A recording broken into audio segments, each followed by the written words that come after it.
The mortgage payment bounced again. George, can you cover it this month?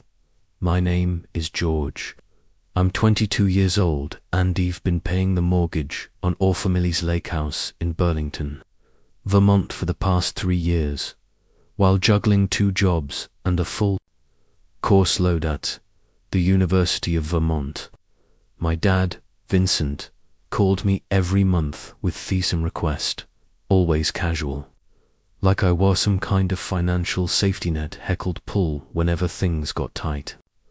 I worked nights at a local auto parts store and weekends doing landscaping for wealthy families around Lake Champlain.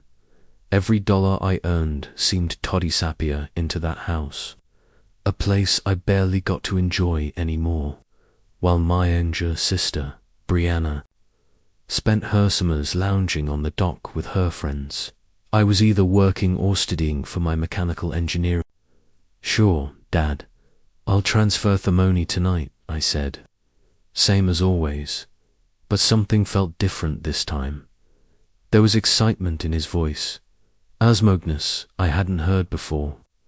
He mentioned something about big changes coming and how Brianna was finally going to step up and contribute. I didn't think much of it then. Brianna contributing anything seemed about as likely as snow in July. The lake house had been in our family for 15 years.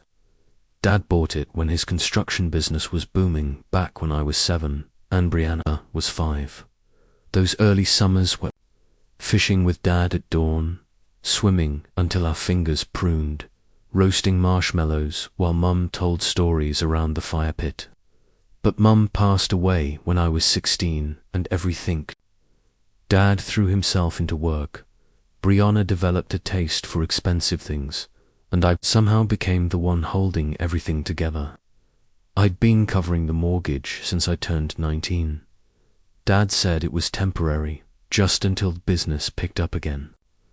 But 3 years later, I was still making that monthly transfer, still sacrificing my own future for a house that felt more like a burden than a blessing. That night, as I sat in my cramped apartment near campus, I stared at my bank statement. After paying the mortgage, utilities, and my own rent, I had barely enough left for groceries. My textbook money had gone to property taxes. My car needed new brakes, but that would have to wait again. Brianna's social media was filled with pictures from her late shopping spree in Boston. Designer purses, expensive dinners, weekend trips to New York City. She was 20 years old and had never worked a day in her life. Meanwhile, I was wearing the same 3 shirts in rotation and eating ramen noodles for the 4th night in a row. Something was definitely changing. You could feel it in my bones, the way you sense a storm coming before the first clouds appear. Growing up, I'd always been the responsible one. When Mum got sick during my junior year of high school, I stepped up without buying a desk. I drove her to chemotherapy appointments, helped with household chores, and kept my grades up so she wouldn't worry about my future. After she died, Dad seemed lost, and it naturally became the bridge between him and Brianna. Brianna had always been Dad's favorite, though he'd never admit it. She inherited Mum's bright smile and easy charm, while I got Dad's stubborn streak-and tendency to overthink everything. When Brianna cried, people listened. When I had problems, I was expected to solve them myself. The warning signs had been there for months. Dad started taking mysterious phone calls, always stepping outside or into another room. He'd mentioned meeting with lawyers and financial advisors, but whenever I asked about the business or finances, he'd change the subject. Don't worry about grown-up problems, son. Focus on your studies. At 22, I was washedly a child, but Dad still treated Meliquan when it was convenient, except when he needed money. Then suddenly, I was mature enough to handle adult responsibilities. My friends at college couldn't understand why I was working so hard just to support my family. Dude, you're missing out on everything. My roommate Tyler would say, live a little. You're only young once, but they didn't understand. My family was all I had left, and keeping us together felt like honoring Mum's. I'd started noticing small changes in how Dad talked about Brianna. There was a secretive pride in his voice, like he was planning something special for her. Meanwhile, our conversations became more transactional. He'd call about the mortgage, ask a bucho, then hang up. No more long talks about life or work. No more invitations to help with construction projects on weekends. The lake house itself was showing signs of neglect. The dock needed repairs. Therev leaked in 2 places, and their heating system was on its last legs. I'd mentioned these issues to Dad multiple times, but he always said we'd deal with them next year or when things settled down. Last month, I'd driven up to check in the property and found Brianna there with 6 of her college friends. They trashed the place. Empty bottles of everywhere, cigarette burns on Mum's antique coffee table, and someone had broken the sliding door to the deck. When I called Dad about it, he just sighed and said, boys will be boys. She's young and having fun. But they weren't boys. They were spoiled adults. Woe didn't respect anything that wasn't theirs, and apparently neither did my sister. The call came on a Tuesday night in October, while I was studying. Dad's voice was different, brighter, more energetic than I'd heard in years. George, I need to tell you something important. I've set up a trust fund for Brianna. $500,000. She can access it starting tomorrow. He stopped writing mid-sentence. $500,000. More money than I'd ever seen in my life. More than I'd earn in years. Oaf working 2 jobs and scraping by. That's yo, Dad. That's a lot of money. She deserves it, he said firmly. Your mother always wanted to make sure Brianna was taken care of, and I finally found a way to honor that. The lawyers said it's the best way to help her get started in life. I waited for him to mention me to explain how this affected our arrangement with the lake house knowledge that I'd been supporting their family for 3 years while Brianna partied, but he didn't, so she'd be able to help with the house I asked carefully, oh, she'll figure all that out. The trust is hers to manage however she sees fit. You know how smart she is with money, smart with money. Brianna, who'd never balanced a checkbook or worked an hour in her life. Brianna, who thought money grew on trees and treated monthly transfers like they were automatic deposits from heaven. After I hung up, I sat in my apartment for 2 hours, just thinking. Mum had wanted to take care of Brianna, but what about me? What about the sacrifices I'd made, the opportunities I'd missed, the relationships I'd lost because I was always working or stressed about money? I pulled up my bank records and calculated exactly how much I'd contributed to the family over the past 3 years. Mortgage payments, utilities, repairs, property taxes. It came tonally $60,000, money that could have paid for my entire education, bought me a reliable car, maybe even let me study abroad like I'd always dreamed. The next morning, I saw Brianna's Instagram stories. She was at a luxury car dealership in Burlington, posing next to a brand new BM convertible. The caption read, "Trust Fund, baby mode, activated. Thanks, Daddy."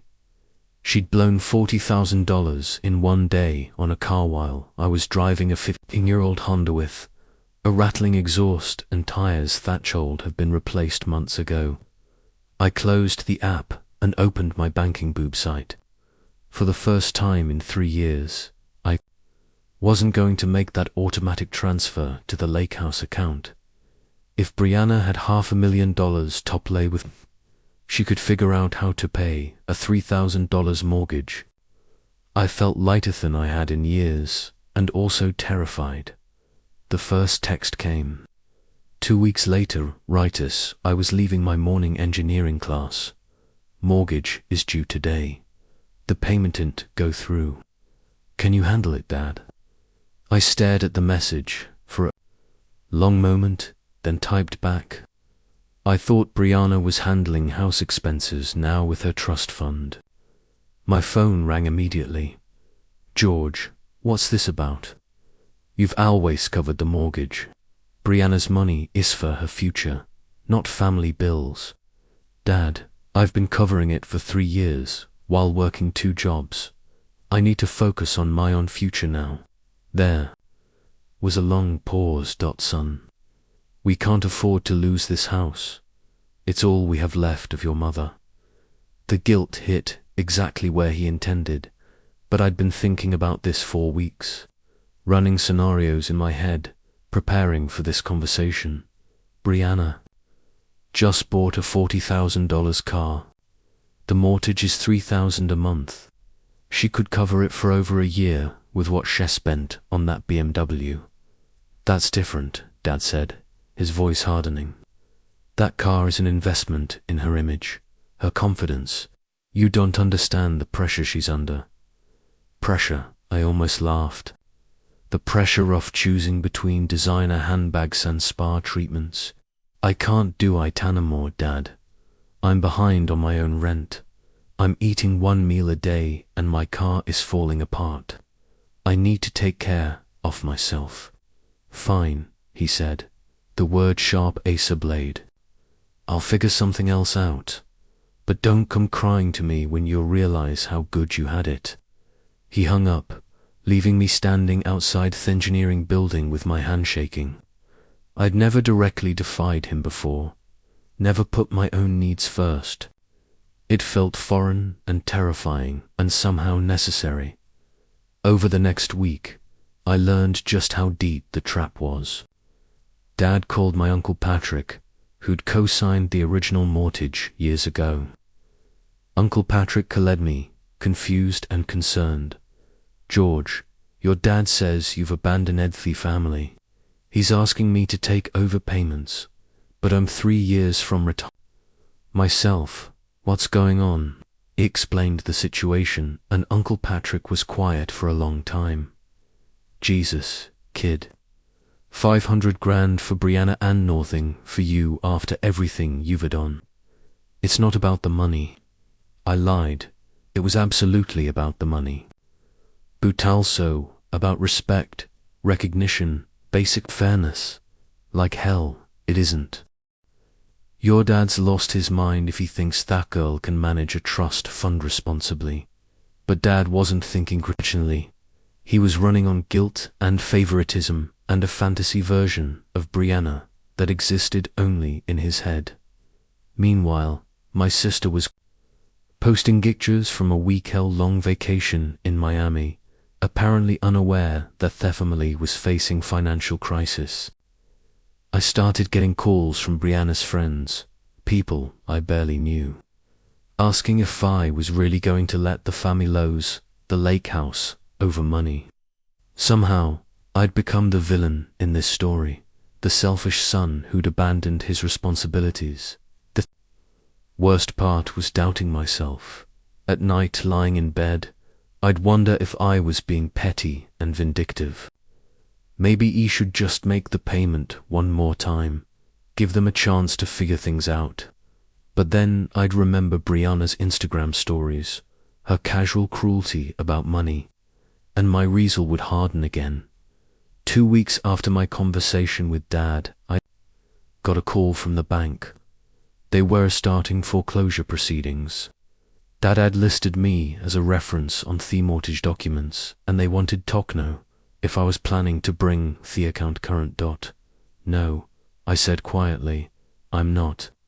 The voice on the other end was professional, but surprised. Sir, Yawa, this will significantly impact your credit score as a reference. He wasn't aware, actually. Dad had never mentioned that my name was tied to the mortgage in any way. Just one more thing failed to tell me. The foreclosure notice arrived on a Thursday morning in November. Dad called me that afternoon, and for the first time since this started, he sounded scared. "George, we need to talk. Can you come to the house?" I drove to his place in Essex, a strange home that always smelled like sodas and coffee. Dad looked older than I remembered, greyer around the edges with new lines around his eyes. "Sit down, son. I need to explain some things." He pulled out a folder of documents and spread them across their kitchen table. Bank statements, legal papers, loan agreements, a paper trail of financial decisions I'd never been told about. The construction business been struggling for 2 years. I had to take out a second mortgage on this house to keep it afloat. Then the lake house started having problems with the foundation. Their repairs are going to cost $60,000 minimum. I stared at the papers trying to process what he was telling me. Why didn't ya tell me any of this? I didn't want Tori, you were doing so well in school, working so hard. I thought he could handle it. But there was more. The trust fund for Brianna hadn't come from his savings. It had come from liquidating Mum's life insurance, policy and his own retirement accounts. He'd bet everything on the idea that giving Brianna a lump sum would somehow solve the family's financial problems. "I thought she'd be responsible with it," he said, his voice barely above a whisper. "I thought she'd help with the family expenses, maybe invest some of it wisely. Instead, Brianna had spent nearly half the money in 6 weeks. The BMW, designer clothes, expensive dinners, jewelry for her friends. She was treating the trust fund like a game, seeing how quickly she could burn through it. "Where's the rest of the money?" I asked. Dad pulled out Brianna's bank statements. I shouldn't have been surprised, but seeing them numbers on paper was still shocking. Shopping sprees in Boston and New York, a $15,000 weekend in Las Vegas, spa treatments, a $5,000 handbag. "She won't answer my calls," Dad admitted. "When I try to talk to her about budgeting or saving, she says I'm trying to control her. She thinks the money issues to do whatever she wants with." Legally, he was right. The trust was structured so that Brianna had complete control once she turned 20. Dad couldn't take it back or impose restrictions. He'd given a 20-year-old girl with no financial experience $500,000 and hoped for the best. "The bank wants $75,000 to stop the foreclosure," he continued. "That's 3 months of missed payments, plus penalties. Even if Brianna helped now, she doesn't have enough lift." I looked at my father, really looked at him, and saw a man who'd made a series of terrible decisions driven by guilt and favoritism. He'd favored Brianna her entire life, convinced himself she was responsible and capable, and now reality was crashing down around him. "What about your retirement?" I asked. "Gone, liquidated for the trust fund. The business failing, I might have declare bankruptcy." He'd destroyed his financial future, trying to secure Brianna's, and she was throwing it away like confetti. Meanwhile, I'd been propping up the family for years, sacrificing my own future and receiving nothing but expectations for more sacrifice. "I'm sorry, George," he said finally. "Ich know, I've asked too much of you. I know this isn't fair, but sorry, wasn't I? Sorry didn't erase 3 years of stress and sacrifice.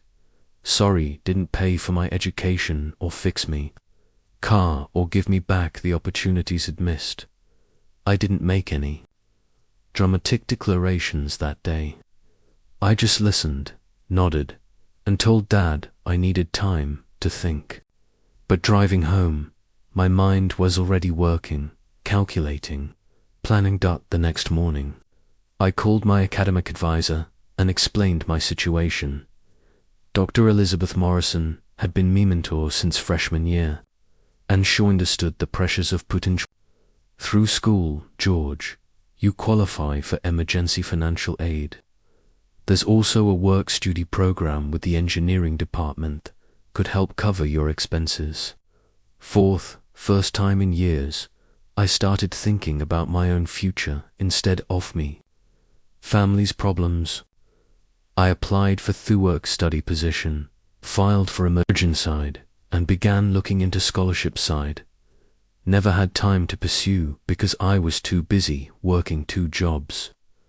I also did something I'd never done before. E-blocked Dad and Brianna's numbers. Not permanently, but I needed space to think without the constant pressure and guilt trips. The relief was immediate and overwhelming. No more desperate calls about mortgage payments. No more watching Brianna's Instagram stories and feeling sick about her spending. No more lying awake at night wondering how I was going to pay for everything. Within 2 weeks, I'd been accepted into the work-study program and received a partial emergency grant. I quit the landscaping job and reduced my hours at the auto parts store. Suddenly, I had time to actually study, to join a study group, to maybe even have something resembling a social life. My grades improved immediately without the constant stress of supporting my family. I could focus on learning instead of just surviving. My professors noticed Ed's change and started talking to me about research opportunities, internships, graduate school possibilities. I'd never dared talk insider. But Dad wasn't giving up easily. When he couldn't reach me directly, he started calling Tyler, my roommate, asking him to pass along messages about how desperate the situation was getting. Tyler, to his credit, told Dad to stop using him as a method service. Dude, your family is seriously messed up, Tyler said after the 3rd call. Your dad's acting like you're responsible for fixing everyone's problems. Uncle Patrick called too, but his message was different. I looked into the trust fund situation. Your dad can't just give away family assets without discussing it with everyone involved. You might want to talk to a lawyer. I hadn't considered that angle, but Uncle Patrick was right. The house had been purchased with money Dad had saved during his marriage to me. Legally, it might be considered marital property, which could make me entitled to a portion of its value. The idea of fighting my own family in court made me sick, but I also remembered all the times I'd sacrificed for them, all the opportunities I'd missed, all the stress I'd endured. Maybe it was time to stop being the family martyr and start being my own advocate. I found a legal aid clinic through the university that offered free consultations for students. The lawyer, a sharp woman named Patricia Williams, listened to my story and shook her head. You've been taken advantage of systematically, she said bluntly. The mortgage situation especially concerns me. If your name is in documents as a reference without your full understanding of the implications, that could constitute fraud. She agreed to look into the legal aspects of misrepresentation, starting with getting copies of all the mortgage and property documents. It would take time, but first time in years, I felt like I had someone on my side who understood how to fight back properly. The wheels were in motion. I just hoped I was strong enough to see it through. The text arrived on a cold Tuesday morning in December. The mortgage due, need help now. No greeting, no acknowledgement of the 2 months since he'd last spoken. Just, Another demand disguised as an emergency. I stared at the message for exactly 30 seconds, then typed back, "Dad, since Brianna has her trust fund, family expenses should come from there now. In redirecting my money toward my own education and future, I suggest you contact a family financial advisor about trust fund management. I wish Yobath well." Send up. My phone started ringing immediately. Illiterate. Go to voicemail. Then Brianna. Also voicemail. Then Dad again. The voicemails were predictable. Anger, guilt, accusations of abandonment. Brianna crying about how she never asked Ed for this responsibility and couldn't understand why I was being so mean. Dad calling me selfish and ungrateful, saying Mum would be ashamed of me, but I was done carrying their burdens. Patricia Williams had confirmed what he suspected. I had legal grounds to demand compensation for the years I'd supported the family. The mortgage document showed my name listed as a financier Goethe without my knowledge, a form of fraud that could invalidate the entire agreement. More importantly, I discovered something Dad hadn't told me. The lake house deed listed both his and Mam's names as joint owners, when Sheddied her half should have gone to her estate, which meant it was legally meaning Brianna's inheritance. Dad had been collecting mortgage payments on a property that wasn't entirely his control. I didn't need to fight him in court though. The math was simply neth. Within 3 months, Brianna had blown through most of her trust fund. The BMW payments alone were $800 a month. Add her rent, shopping, dining, and travel, and she was spending faster than she could count. Meanwhile, Thelic House was scheduled for foreclosure in January. Dad's construction business had folded completely. His own house was. I sent one final text to Dad. "If you want to discuss transferring my rightful ownership share of Thelic House, my lawyer can help arrange that. Otherwise, I'm focusing on my future. Good luck." Then I blocked both their numbers permanently. Spring semester brought changes. I hadn't accepted my work-study position, led to a summer internship with a Burlington engineer firm. My grades were the highest they'd ever been. I'd even started dating someone, a classmate named Jennifer, who appreciated that. I was serious about my future. Thelic House sold at foreclosure auction in March, for barely enough to cover the outstanding debt. Dad moved into a small apartment at Christown. Brianna had to get her first job ever part-time retail at a clothing store when her trust fund finally Randry in April. I heard these updates through Uncle Patrick, who'd become my main connection to family news. He also told me that Brianna's new boyfriend had left her when the money disappeared, and most of her college friends had moved on to other wealthy classmates to leech from. "Your dad asks about you sometimes," Uncle Patrick said Derringen of our monthly coffee meetings. "He knows he messed up, but he's too proud to admit it." I nodded, but didn't feel familiar guilt anymore. Some lessons schooled only be learned the hard way, and Dad had chosen his path just like I'd chosen mine. In May, I received a scholarship for my senior year. Full tuition plus a stipend for living expenses. For the first time since high school, I wouldn't have to work while studying. He could focus entirely on graduating with honors and landing a good job after college. The engineering firm where he had interned offered me a position starting after graduation. Good salary, excellent benefits, opportunity for advancement. Everything I'd worked toward, while my family expected me to sacrifice my dreams for their comfort. I drove past the lake house once that summer. The new owners had already started repairs, fixing the dock and painting the exterior. It looked better than it had in years. The hardest part wasn't losing the house or cutting contact with my family. It was realizing that I'd never really mattered to them as anything more than a source of financial support. But that realization set me free. Vincent faced the complete collapse of his financial. His construction business bankruptcy became public record, destroying his reputation in the local industry. The stress triggered health problems that required expensive medical treatment he could no longer afford. He spent his remaining years working part-time, retail jobs, never able to rebuild what he'd lost through poor planning and favoritism. Brianna's reckless spending became a cautionary tale among her former associates.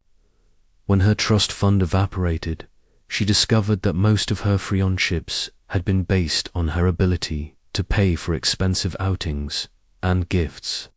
She struggled with entry-level jobs, having never developed work skills. Her financial discipline, the BMW, was repossessed within 6 months, leaving her with damaged credit and a pile of debt. Her party friends moved on to other wealthy targets, leaving her isolated and bitter. The designatless and luxury experiences become memories that highlighted how unprepared she was for real life. She eventually had to move back with Vincent into his cramped apartment, where they blamed each other for their circumstances, while refusing to acknowledge their own role in the disaster. Looking back, I realized that setting boundaries wasn't selfish. It was necessary for survival. Sometimes, the people who claim to love you are the ones who will drain you dry if you let them.